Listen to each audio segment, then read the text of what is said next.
के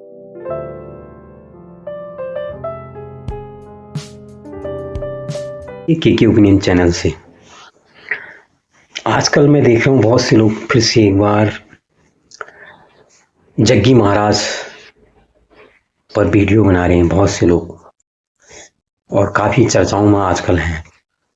और जग्गी महाराज के बारे में थोड़ा बहुत मैं भी जानता हूँ। एक ईसा फाउंडेशन नाम से एक संस्था चलाते हैं और लोग कहते हैं कि वो एक आध्यात्मिक गुरु हैं और आध्यात्मिकता की बात करते हैं,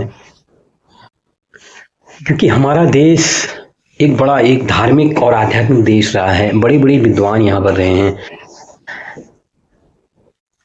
और कई लोगों ने माना भी, जो हमारे ग्रंथ हैं, वेद हैं, उपनिषद हैं, वो इसके प्रमाण है कि हमारा देश आध्यात्मिक ज्ञान के मामले में कितना आगे था। लेकिन आज के लोग उतना इन उपनिषदों, वेद और गीता इससे परिचित नहीं है। और उसका अगर मैं कहूँ, मेरी भाषा थोड़ा आप लोगों को गलत लग सकती है, मैं ये कहता हूँ कि जो आजकल के तथाकथित बाबा हैं, ये हम लोगों की नहीं पढ़ने की आदत का बहुत ज़्यादा फायदा उठा रहे हैं। आप इनके बारे में कोई टिप्पणी, को इतनी फैन फॉलोइंग है, इतने भक्त इन लोगों ने बनाए हुए अपनी बातों से कि आप कुछ बोलेंगे तो आपके ऊपर कहने के आ जाएंगे कि भैया ये तो सनातन का विद्रोही है, कोई हिंदू धर्म का प्रचार कर रहा है तो ये उनके साथ दुश्मनी कर रहा है, तो आपके पास ऐसी टीका टिप्पणी कर। लेकिन आप थोड़ा तर्कपूर्ण ढंग से अगर सोचोगे ये सब क्यों चल रहा है, क्या चल रहा है, तब आपको समझ में आएगा। चाहे वो आपकी धीरेन्द्र शास्त्री हों, बागेश्वर वाले प्रेमानंद महाराज हों, यहाँ तक कि मैं कहूँगा शिरडी वाले बाबा हैं, नीम करोरी बाबा हैं, जितने भी बाबा हैं, ठीक है, हम लोगों को सुकून मिलता है, एक क्षणिक सुख मिलता है। हमें कहीं आध्यात्मिक मार्ग में, कहीं मुक्ति में ले जाएंगे, मुझे लगता नहीं है ऐसा। मुक्ति के पथ पर तो आपको खुद ही चलना पड़ता है। चलिए, सबके बारे में जो जो जानकारी मिलेगी, कभी धीरे धीरे थोड़ा थोड़ा सबके बारे में चर्चा करेंगे। आज मैं भी आपको थोड़ा बहुत जग्गी महाराज के बारे में कुछ बताना चाहता हूँ, जो जानकारी मैंने जुटाई है। एक सबसे पहले तो ये जब पैदा हुई 5 सितंबर 1957 की इनकी पैदाइश मानी जाती है। ये लोग परिवार में 5 भाई बहन थे और कहा जाता है कि पढ़ाई में इनका मन बचपन से नहीं था, बचपन से थोड़ा उदंड प्रवृत्ति के थे और बचपन से इनको बताया जाता है 10-12 साल की उम्र जब इनकी थी तब से इनने सांप पकड़ना सीख लिया था। और कुछ लोग कहते हैं जंगल में जाते थे, वहाँ जंगल में खोज-बीज करते थे, जंगल में जब भी जाते थे, जंगल से वहाँ से जब भी लौट के आते थे, वहाँ से ये सांप पकड़ के लाते थे। अभी भी जो इनके अनुयायी वगैरह हैं, बहुत लोग कहते हैं कि अभी भी इनको सांप पकड़ने की कला इनको अभी भी आती है। अंग्रेजी भाषा से इन्होंने स्नातक BA की डिग्री इनने ली। इसके अलावा ये तमिल, कन्नड़, तेलुगु, मलयाली भाषाओं का भी इनको ज्ञान है। करीब 5 फुट 8-9 इंच के आसपास इनकी कदकाठी है, 70 किलो के आसपास इनका वजन है। ये सब इनके बारे में है। ये शुरू में पोल्ट्री फार्म चलाने का काम करते, कोई बहुत ऐसा कुछ भी ज्ञान इनको, मतलब कोई नौकरी करते थे या नौकरी की तैयारी, ऐसा नहीं, एक पोल्ट्री फार्म ही चलाया करते थे। हाँ, 1984 में इन्हें एक योग केंद्र शुरू किया। 25 से 26 वर्ष की उम्र में 1983 में मैसूर में इन्हें ईसा योग केंद्र सिखाया और वहां पर ये लोगों को अपनी योग की थोड़ा शिक्षा देने लगी। और फिर कुछ लोग इनके योग से शायद प्रभावित भी हुए होंगे और फिर उसके बाद वहीं पर उन्होंने ईसा योग फाउंडेशन शुरू किया, जिस पर उन्होंने किया कि उन्हें अब भगवान शिव की भक्ति है, उनको ये प्राप्त हो गया, वो प्राप्त हो गया, जो भी है ज्ञान हुआ है नहीं हुआ, मैं बिल्कुल टिप्पणी मैं नहीं कर रहा हूँ, जो मुझे जानकारी मिले उसके हिसाब से मैं आपको बता रहा हूँ। तो नीलगिरी की पहाड़ी पर इनका ईसा योग केंद्र है, जहाँ पर हेडक्वार्टर है। जो नीलगिरी पहाड़ी में जो चंदन वन के लिए मशहूर माना जाता है, लाखों करोड़ों की अरबों की यहाँ पर सिर्फ जंगल में जो एसेट्स है ना, वही भी करोड़, उसमें 150 एकड़ में यहाँ पर हमने ईसा योग फाउंडेशन बनाया हुआ है। तो शुरू में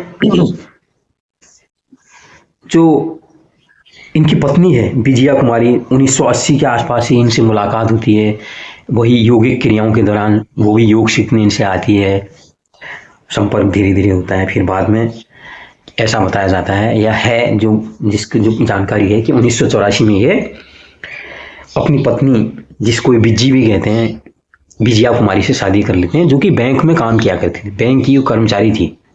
उससे इनकी शादी हो जाती है, विवाह हो जाता है। इनके एक खुद ही कहीं पॉडकास्ट में कहीं ने बताया इनके एक गुरु भी थे, तो ये उससे मिलने जुलने जाया करते थे। मैं उनके गुरु जी का मुझे नाम नहीं आ रहा है अभी, समाकी जी का। तो बताते हैं कि उनकी पत्नी भी इनके साथ में जाया करती थी। 1990 में इनकी पुत्री राधे जग्गी का जन्म हुआ। और फिर बताते हैं जब ये कोई इनके गुरु हैं उनके पास ही जाया करते थे, तो उनके गुरु जो हैं करीब अच्छी पकी हुई एज में 70 साल के आसपास की एज में, बताते हैं उन्होंने समाधि ली। तो जब अपनी पत्नी को ले गए वहाँ विजया कुमारी को, उनका ये क्या कर रहे हैं, उसने कहा ये समाधि ले रहे हैं। समाधि क्यों ले रहे हैं? उनने, हमारे गुरुजी ने कहा कि न मुझे अभी कोई बीमारी है, न मुझे कोई रोग है, न मुझे कुछ है, मैं अपने शरीर के स्वस्थ रहते हुए अपने शरीर को त्याग देना चाहता हूँ। तो पूरी वो समाधि की घटना कहते हैं जग्गी महाराज उनकी पत्नी ने देखी और तभी से इन्हें प्रण कर लिया कि ये भी संन्यास लेंगे। और उन्हीं दिनों की बात है, इन्होंने फिर एक ध्यान लिंगम की स्थापना करने का इन्होंने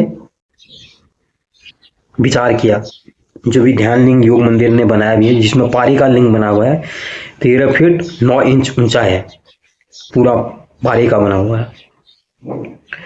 तो ये कहते हैं कि शुरू में जो इनकी पत्नी है विजया ने भी इसमें बड़ा इंटरेस्ट लिया, और कुछ समय था इसका जब प्राण प्रतिष्ठा होनी थी, उसके कुछ पहले ही जो इनकी पत्नी है विजया कुमारी, उन्होंने भी इनकी भाषा में जो है कि महासमाधि लेने का फैसला किया। ये 1997 की बात है। उसमें बताते हैं उनकी बेटी जो है मात्र 7 वर्ष की उम्र थी। जब बेटी घर में 7 वर्ष की है, उसको शायद माँ की जरूरत पिता से ज्यादा है, उसमें देख रेख की जरूरत है। तो उस समय में उन्होंने महासमाधि ले ली, ऐसा जग्गी महाराज कहते हैं। बहुत से लोग कहते हैं लोगों ने देखा, तो लोग कहते हैं हमने नहीं देखा, बाहर अंदर जब जहां उन्होंने समाधि ली, महासमाधि ली, विजया कुमारी जो इनकी पत्नी, उन्होंने वहां से वो बाहर आए, उन्होंने फिर बाहर आके घोषणा की कि विजया कुमारी ने महासमाधि ली।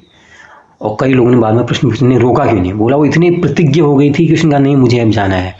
तो कई बार अपने प्रवचन में कहते हैं जो मुक्ति मार्ग में चल पड़ा है उसको रोकना चाहिए, उम्र से उसका कोई संबंध नहीं है, जिसको भगवान की प्राप्ति हो जाए। लेकिन बहुत से लोग यहाँ पर कहते हैं कि इनकी जो आध्यात्मिक यात्रा शुरू हुई 1982 में, आध्यात्मिक होने का दावा करते हैं अपने को, और 1984 में ये शादी कर लेते हैं। फिर वो विजया कुमारी इनको मिलती है, उनसे भी ये शादी कर लेते हैं। राधे का जन्म हो जाता है। फिर उसके बाद लोगों का जो कहना है, उनकी एक शिष्या कहो या इनकी फॉलोअर कहो, भारती वरदराजन, वो भी इनके जो यौगिक जो प्रोग्राम होते हैं उसकी वो संचालक, प्रोग्राम में सहयोगी हुआ करती थी। और जग्गी महाराज के काम नाम में बहुत लोग लेफ्टिनेंट तक का भारती वरदराजन को दर्जा दिया करते हैं। तो लोगों का कहना है, कई लोगों का, कि जो समाधि है, महासमाधि ली या उसको कोई लोग ने आत्महत्या की, उसका कारण सब लोग कहते हैं कि वो भारती वरदराजन थी।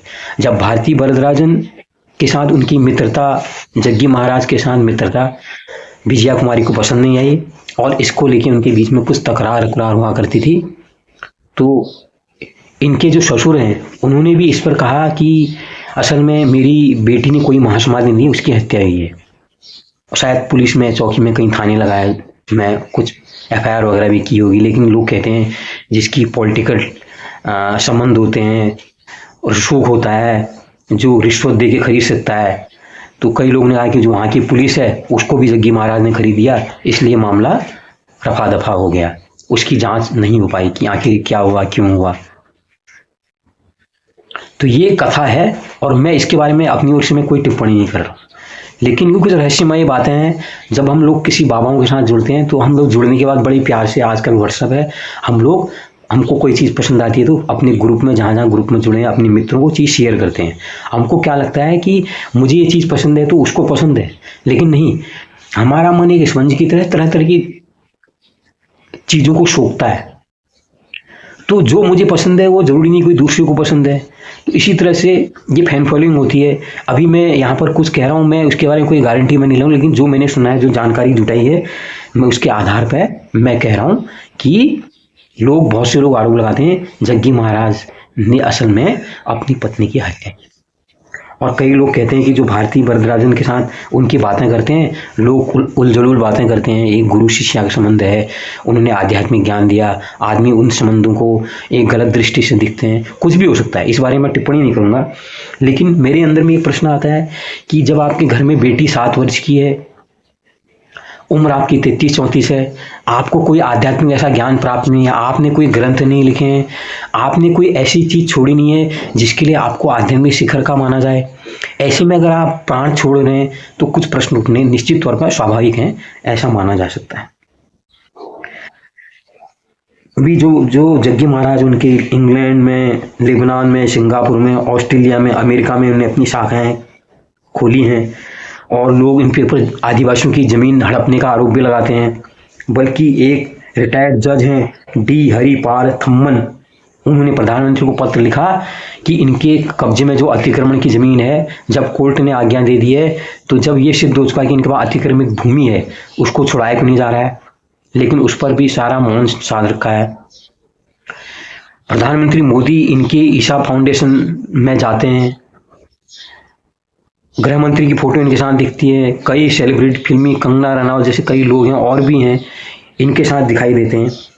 तो ये जितने भी बाबा लोग हैं अपनी एक फैन फॉलोइंग बनाते हैं, उसके बाद ये दूसरा काम करते हैं कि ये राजनीतिक नेताओं के साथ अपना रसूख बढ़ाते हैं, संपर्क बढ़ाते हैं। अब ये एक समझने वाली बात है, राजनीतिक नेता इन बाबाओं का फायदा उठाते हैं या ये बाबा जो हैं एक लविश लाइफ को अपना बनाए रखने के लिए इस राजनीतिक नेताओं के साथ अपना संबंध बनाते हैं। इन जो जग्गी महाराज के पास है, इनके पास रॉयल इनफील्ड का एक जबरदस्त संग्रह है और इनके कपड़े, इनके तरीके से आप भी लगा सकते हो कि कितना एक बढ़िया ये साफ सुथरा कहो या जो भी कहो, इस पर टिप्पणी की, क्योंकि मेरे पे भी लोग टिप्पणी की भाई उन्होंने अपनी योग्यता से खरीदी। लोग उनकी बताते हैं कि 250 से ज़्यादा करोड़ जो उनकी तो एसेट जो होती है वो तो घोषित एसेट है। और उसके बाद एक बार जब इनने ये नदियों को जोड़ने की बात चलाई थी, उसके नाम पर भी इनने जो कलेक्शन किया वैली, रिवर वैली के लिए, इसमें भी बताते हैं लोग 500 करोड़ से ज़्यादा पैसा जो उन्होंने वो इन नदियों को जोड़ने के नाम पर ऑलरेडी कलेक्ट कर चुके हैं, रैली फॉर रिवर के नाम पर। तो ये तरह तरह के प्रश्न हैं। ये जो प्रश्न हैं मैंने जो सुने हैं, मैंने देखे हैं, वो मैंने आप लोगों के सामने बयान किए हैं। आप लोग इस बारे में क्या सोचते हैं जरूर बताइए, कोई टिप्पणी कीजिए, अगर मैंने गलत कहा उस पर भी, मेरी बातों से सहमत हैं उस पर भी। बहुत बहुत धन्यवाद, नमस्कार।